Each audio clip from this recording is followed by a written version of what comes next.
I was inspired to create this video for the Feminism in My Life project because a movie named Tall Girl was recently released on Netflix. Let's face it, Jody, you're the tall girl. The movie tells the story of a tall white girl tackling the difficulties of high school with the added complication of being taller than everyone in the entire school.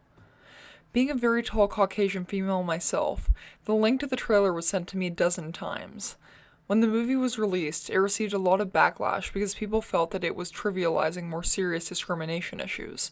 However, growing up tall has become a large part of my feminist identity, and while I fully acknowledge that height is nowhere near the worst problem a woman can have, I think it still merits reflection. Being a very tall woman means being very visible. I always have a feeling that people are staring, and often they don't just stare, they want to talk about it too. Sometimes it's just a statement.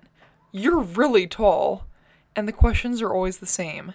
How tall are you? Do you play basketball or volleyball? I answer each time with the same rehearsed response. I'm 6'2" and I play basketball. There's always the assumption that every tall girl has to play one of these sports, so people always look delighted that I'm using my height for something useful. Admittedly, it is very useful for basketball. Some people really don't mean any harm, but after repeating the same conversation at least once a day, it quickly gets old. My family and I have many cringeworthy stories related to our uncommon height. One of the most transformative experiences I had that made me hyper aware of both my height and gender happened my junior year of high school. One day, my sister and I were standing in line at a teriyaki restaurant when a man turned around and made small talk.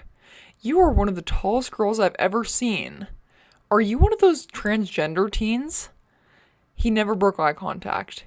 At first, we were confused. After a few seconds, we realized that he was actually presuming that I used to be a man due to my abnormally tall frame. No one has ever asked me anything like this before. The question caught me so off guard due to its absurd nature, but after replaying the instance over and over 1,000 times in my head, I came to realize why it had such an impact on me. It is not the comparison to a transgender individual that was the issue. Rather, it was a realization using an extreme case of how much height and gender are truly wrapped up in each other. And it's almost to a suffocating degree.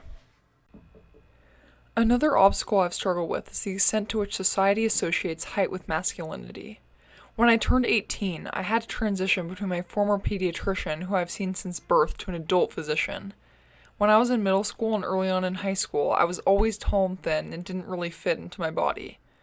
During the summer leading up to freshman year of college, I was doing strength training to prepare for the upcoming college basketball season. At the end of the summer, I had beefed up quite a bit and left my scrawny stature behind. During my very first visit to the new doctor, I remember her asking if my 40-pound weight gain over 2 years was due to steroid use or if I had a previous eating disorder. I remember I felt totally humiliated, and after getting through the physical, calling my mom in tears. My physical stature has always been a point of insecurity, but especially now, not only as I tower over others, but have adopted more of a muscular and therefore a mannish frame. This prompted me to wonder about the dichotomy between being of model height versus gaining some muscle, and then all of a sudden you're an Amazon freak. In high school, I was naturally very skinny, and adults would often ask if I had ever considered modeling. Now, in college, I rarely ever get comments like that. There are so many stick-thin tall models that are idolized, like Gigi Hadid, Kendall Jenner, and Karlie Kloss. Recently, curvier models like Ashley Graham are serving as amazing role models for young women who do not necessarily fit the mold of what a traditional model looks like.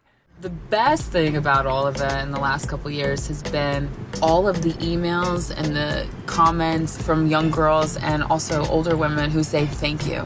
They were like me. They never had a role model growing up that looked like them. Society has preconceived notions about femininity and that it is acceptable to be tall if you are model thin, but less so if you are solidly built. The greatest challenge that I think confronts me and tall women alike is feeling the need to accommodate for men who feel emasculated by being shorter than a woman. High school dances turned into fishing expeditions for guys that were taller, and shopping for the lowest heels in the entire shoe department to minimize the height differences. This would always be my main priority, never the fact that I may feel beautiful for wearing heels. I remember my senior year of high school, my friend asked me to prom on a stool with a sign that read, "Now that I'm as tall as you, prom?" I found it amusing and posted the photo on my Instagram account. In the comment section, I tagged him and reminded him not to forget his stepladder to photos. This made me wonder, am I part of the problem? Am I encouraging these stereotypes? But I think I have almost conditioned myself to respond in this way. Some days I feel frustrated. More often, I choose to respond with humor as opposed to hiding it because I feel that if I choose to laugh about it, it will make it seem like I really don't care what people think. But sometimes I do care. My sisters and I have expressed over the years that people make it seem like it is practically a sin to date a boy who is shorter than us. In heterosexual relationships, we have been conditioned to see the norm as a man being dominant, and this entails being taller and larger than the woman. In a dating app bio, I felt the need to list my height because more often than not, guys don't want to pursue anything if they're shorter. I don't particularly want to list this information, but knew that if I didn't, I might potentially be wasting both of our time. Besides, my mom always says that if a guy cares about that kind of thing, he probably isn't the one for me anyway. It seems like height is a prerequisite for dating. Why?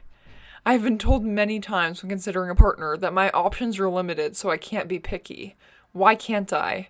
Suddenly, because I'm tall, I'm not allowed to have high standards when searching for a partner? Why is the world so concerned with physical appearance, specifically women's appearances? I guess that's the million-dollar question, isn't it? I've contemplated. Overall, is being unusually tall a pro or a con? If I had the chance to be 5'6", would I? I would like to think not, especially since basketball has become such a large part of my life and my height has proved very helpful in this regard. I imagine if I lived in a place like the Netherlands, which is known for having the tallest people in Europe, this would be less of an issue. It's fascinating to compare different cultures where a female's height is either valued or seen as an abnormality. In Africa, Sudanese tribes are known for having incredibly tall women, and in this culture they are seen as beautiful, and shorter people are seen as unusual. Apart from those who have the self-confidence to embrace the different aspects of themselves, I think that most often people just don't want to feel like they are different or stick out from the crowd. We're all human and have things about ourselves we wish were a little more normal. In other cultures, height is not stigmatized the way it is in America. We could stand to learn a thing or two from other cultures about not judging others for things they can't control. My family and I have it easy. We're a minority only in the sense of height. I can't imagine how those under the burden of a group prejudice based on their race or religion must feel. While I've been blessed in my life and again acknowledge that height is not the worst problem one can have, through this project I hope to reach even one other tall woman who has never quite felt confident in her own body, but can find the will to embrace her differences and rise above, literally and figuratively.